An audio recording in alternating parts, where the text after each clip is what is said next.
The acceleration due to gravity g and mean density of earth rho are related by which of the following relations, where g is a gravitational constant and r is a radius of earth. So our aim is to write the relation between acceleration due to gravity and density. So we can write that g is equal to nothing but gm divided by r square. So we can write g into mass, we can take it as nothing but density into volume divided by r square. Further, we can write this volume is equal to 4 by 3 pi r cube divided by r square.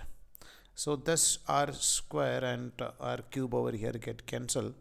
So we'll get as it is nothing but g into rho into 4 pi into r divided by 3 divided by 3.